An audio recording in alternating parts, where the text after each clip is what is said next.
a bunch of my friends would tell me like, dude, you weren't on Oprah. Oprah was on your show. And I'm like, that is wild. Hey everybody, welcome to the Forbes Top Creator Show. I'm your host, Stephen Bertoni, here with creator, artist, interviewer, internet sensation, Devon Rodriguez. How you doing? Thanks for joining us, man. Of course. Thank you for having me. So we're here on set at the Forbes Top Creator list, and we've been doing this for a couple years. You're the first visual artist we've ever had on the list. So I'm very excited. Yeah, I'm honored. It's crazy. I never thought that being like a traditional portrait painter would ever lead to me like doing all this like influencer stuff and being on Forbes. It's crazy, but I'm happy to be here. So let's start at the beginning. How did you become, you said portrait painter to suddenly social media star? How do we get here? So my whole entire life I used to draw. I always loved drawing since I was like 4 years old. I grew up in the Bronx, and when I was 14, I went to the High School of Art and Design. I started taking portraiture very seriously then. And then I always wanted to like get attention on my work. So from 14 to 24, I was just like hustling so hard on Instagram, trying to go viral.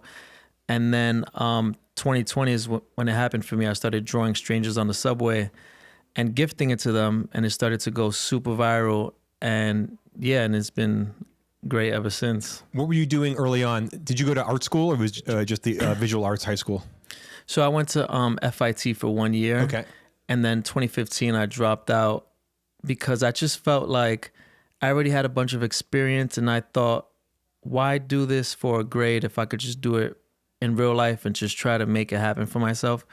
So from 2015 to 2020, I got a little bit of success, like getting into the New York Times, getting into the New Yorker, and different like competitions in the Smithsonian.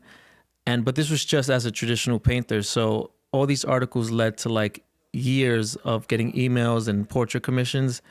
And so that's how I used to like make my living. And then in 2020, once I started going viral, I remember getting a month in, I got my first brand deal, and it was Hot Cheetos. And I remember they hit me up and they told me, oh, we want to pay you this for like a TikTok. And I was like, wait, what? I didn't even understand what it was or what it meant and why they wanted to pay me so much. And I remember asking them like, okay, where do I ship the drawing to? And they're like, what are you talking about? Like, we don't want the drawing, which is for the views. And I didn't understand until like a few months later, like, oh, I guess I'm like this ad agency thing now. And it just kind of happened like that. Taking a step back, how did you get into portraiture? Were you always just naturally, your stuff's incredible. It's so realistic and it's gorgeous. Have you always been artistic, just naturally good, or something you really worked at, or obviously what got you into the arts? It was a mix of both. I always loved to draw, and my dad was an artist. He was a really great tattoo artist, but he kind of like abandoned me when I was 3 years old. But I think like genetically he passed it down. So I started off doing graffiti in the Bronx because I always liked to hang out with like the creatives, and all the creatives in my school in the Bronx were like tagging walls and stuff. So I got arrested when I was 14 for tagging, and I was just like, maybe this isn't the art that I should be doing, because I wanted to become like successful and leave the Bronx and just make something of myself. And so when I was 14, I met this, my art teacher, his name was Jeremy Harper. And, I saw him doing portraits, and I just fell in love with it. And I was like, okay, this is the path. So I was just grinding, like working on my craft. And so I was grinding for 10 years, and then I started getting attention for it. How did, you said you started going viral with the subway videos and subway portraits. Tell me how that came about. So that teacher, right, he was like teaching me how to draw portraits, and he would just get on the subway and like start sketching strangers. And in the beginning, I was like, Mr. Harper, that's kind of weird. Like, you're not asking permission. And he was like a purist. He's like, no, you just make art, doesn't matter. Like, don't worry about that. He's like, when you get on the train in New York, it's like a melting pot, and you get a variety of people. So it's good to practice. Like, you see different shaped noses, different shaped eyes, different hairstyles and stuff. And so that was 2010, and I stuck with that, and I kept drawing people on the subway. And then in 2020, during the pandemic, everyone's like joining TikTok. It's like the hottest thing. And I was like always paying attention to the internet. I'm like, how do I convert my art into that? So I tried all these different formats, filming myself, painting my portrait commissions. and I would get like no views. And then I would just watch all these podcasts about the algorithm, and you know, I realized that I have to like open it up to something more like general. So I just thought like, what if I just do what I normally do, draw people on the subway, and then get reactions and stuff and see what happens with that. And then I would get like 500 views per video. Then all of a sudden I'm getting like 5 million views. And during that time, it was so much like easier to grow because there was less creators.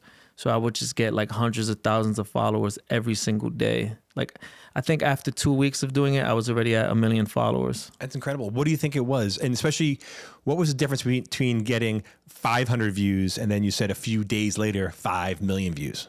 It was crazy. I remember, you know, I got the first viral video that was 5 million views, and that got me 100,000 followers. And I remember thinking like, whoa, like this is amazing, but I'm not gonna like get too excited until I do the second one.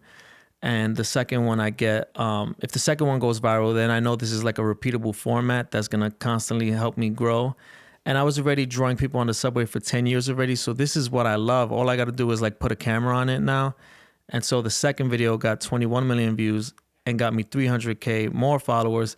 So I remember knocking on my grandma's door, telling her like, everything's gonna change. Like, I just know it, because at that point I was already watching all the interviews of all the TikTokers. I was like in my grandma's house and watching like, you know, interviews with like Charlie D'Amelio and like Addison Rae. And I remember just seeing like the brand deals and like the life they were living. And I just knew the direction that it was going to go. So when did this become a new business for you? Like just a month after posting subway video after subway video after subway video. And then brands started to reach out. And at that point, I didn't have a manager or agency or anything like that. So I would just accept whatever rate they were giving me for like the first 3 deals. And I didn't really know what I was doing. But it took like a month of posting subway videos. And what do you think it was? You said you were watching podcasts about the algorithm and how it all works. Was it like, what do you think about the subway videos that went so viral that made people really love them and really want to watch and follow? So I used to like paint my portrait commissions. And while I was painting, I would listen to every podcast about the algorithm. I would watch every YouTube video. And I remember learning about having like good watch time, having a good hook.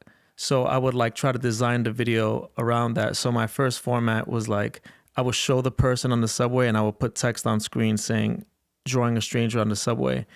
And then that was like my hook. So then people could say like, oh, I wonder what's going to happen here. And then I would show like, I would always do the same format. It would be 3 seconds of showing the person, then 9 seconds of my like process. And then I thought that was like, you know, that would retain their attention. And then the final would be like me handing it over. And then, so I think it was a combination of like the hook, the watch time, the shock value of being able to draw somebody so fast on the subway, and then the emotional reaction that they would give me. So all of that together, it just kind of worked. And I was like, wow, this is like what I'm going to repeat. How did you, I mean, I was in New York for 20 years. I rode the subway. It's hectic. It's crazy. You're sitting there creating art and film the creation. So I would only do 9 seconds. So basically like, for the most part, I'm just drawing, right? But then every time I get a little bit more of a progression, I would just film for 1 second, like little shading, boop, just 1 second, and then back to drawing. And then another 1 second, boop. So it was very easy to do. And then I'll just insert that into the video. How long does it take you to do a portrait on the subway? It depends. It could be like 20 minutes, 30 minutes, 10 minutes. It just depends on like how much detail the person has. Because, you know, a guy could be bald and like, you know, I don't have to spend my time drawing the hair, or like somebody could have a plain shirt. You know, it always depends. Do you ask the people beforehand? Yeah. I always ask them. And I just say like, look down at your phone. And, you know, and then when I give them the drawing, I'm just like, oh, I drew you. And then, you know, people see it. And then, you know, but then since then I kind of changed the format up. That was like my initial start. Yeah, you said, you know, before you got a manager, you're just, you know, taking deals, and obviously it's, you know, new money, found was great. But when did you start like, okay, I'm going to make this a business. I'm going to professionalize it. Tell me about that evolution. That was never a thing. It just kind of came to me. You know, I never thought that this would be like the business that I wanted. And it wasn't even to be a business. I just wanted to paint. I just wanted to paint people. And if people commissioned me, then that was the business. But then it turned into like an attention thing where, you know, I could sell ads or, you know, I'm getting paid for the eyeballs. And that just kind of happened. I didn't even know that that was a thing. I just always wanted attention on my work. Like every artist just wants people to like, you know, I used to beg people like, look at my drawings, you know, and then it kind of turned into that. And then, you know, it wasn't until like a year ago where I built my own business, like selling limited edition prints. But before that, it was just like an organic thing. It's wild. And you said, you know, again, your dream is to get attention on your works. And, you know, when you were getting hot, you were getting 100,000 new followers a day. How many followers do you have now? I think like 35 million on TikTok and like 9 on Instagram. That's incredible. How does that make you feel? I don't know. It's crazy. Like it feels like a dream. And I don't know. I'm just excited for it. I'm like surprised that, you know, I'm 5 years into this and it's still going. When I first started, I would always tell myself like, you know, I know this influencer thing is like a fluke. And I kept saying in 2020, I would tell everybody like, I'm gonna give myself 2 years before I die out. And I'm 5 years in. So, you know, 65 million followers. Yeah, 65 million followers. 65 million followers. And but instead of dying out, you're evolving, right? Like now you're interviewing celebrities. I saw you, you know, do the show with Ben Affleck and like that sort of thing. Tell me how that came to be in this evolution and how you taught yourself this new skill. You know, so I was doing the Subway thing over and over and over and over for like 3 to 4 years. And, you know, I always thought like I have to switch it up. So I would watch TikTok and I saw people doing a bunch of street interviews. Mm-hmm. And I remember thinking like, maybe I could mix my drawing content with like a street interview format. And I told my friend Albert, who films and edits for me, like, let's try this new idea where I just go up to a stranger and I say, hey, I love your look. Can I draw you? And then we sit down and I get their life story. As their life story is developing, the portrait drawing is developing. And then same thing with the reaction. And then this video format, you know, was 3 to 5 minutes. So yeah, as long as the watch time is good, then it'll go viral. So these videos started to go viral and I didn't even know how to do interviews, like, you know, but I do like speaking to people and I do like drawing. So I was just like, that's all an interview is. It's just having a conversation. So I would just say like, you know, what's your name and what's one of your biggest dreams in life? And then, you know, that starts it off. And then, oh, you want to become a baseball player? Like, since when did you want to do that? Oh, where'd you grow up? You know, just like these generic questions, getting to know somebody. And then, and I was just like trying it out. And then, you know, I started to get celebrities reaching out, you know, like, oh, or like their team, you know, interview this guy. And I'm just like, all right. And, you know, growing up, I was like, I was never into like pop culture or like watching movies or watching TV shows. I was just always like locked into my art. Okay. So whenever I interview these celebrities, I kind of don't even know them. So like people are always like, how do you speak to them without even being nervous? And I'm just like, I just treat them like a person. We're just talking and, you know, I don't really care about celebrity. Who was the first celebrity to reach out to you for a video? I don't even know. Leanne, do you know? Joe Biden. So the first person that reached out to you was Joe Biden. It was Joe Biden. I think that was one of them, right? Yeah. Okay. So I was already doing like a few celebrity collabs, like on the subway, like whichever celebrity was willing to get on the train with me. Like, okay. I think I did Jared Leto, on the subway, but the first interview one was Sam Smith. Yeah. And they reached out to you? Yeah, they reached out to me, and then we did it on the street, just in New York City. We just did it on the sidewalk. And then after that one, I guess it got other celebrities and other people to see it and be like, oh, you know, that, because I feel like a lot of celebrities like see some TikTok formats and think it's like kind of cringe. And okay. But they tend to tell me like, oh, your thing looks a little bit more elevated. And so they're willing to work with me, and then it convinces other. And then I think after that, it was like Victoria Justice and then Joe Jonas, and then it just kept like going. Now, tell me like the current state of affairs with you. Like, what is a day in the life of Devon? I don't know. It's always different. Like, I'm always like on planes now. Like, you know, 2 days ago, I was in Portland working on a brand deal, filming with all the animators of Leica Studios, getting their, life story. And, now I'm here. It's always so different. Like in 2 weeks, I'm going to be in Paris. Like, so now I wanted to take the format and like take it all around the world, because I'm very interested in like people. So I'm like, okay, I interviewed a bunch of people in New York. Let's take it global. And like, I took it to Japan, Italy. And also I do like these watercolor paintings of like different places in the world that inspire me. So then I put those out as like limited edition prints, and those sell out every time.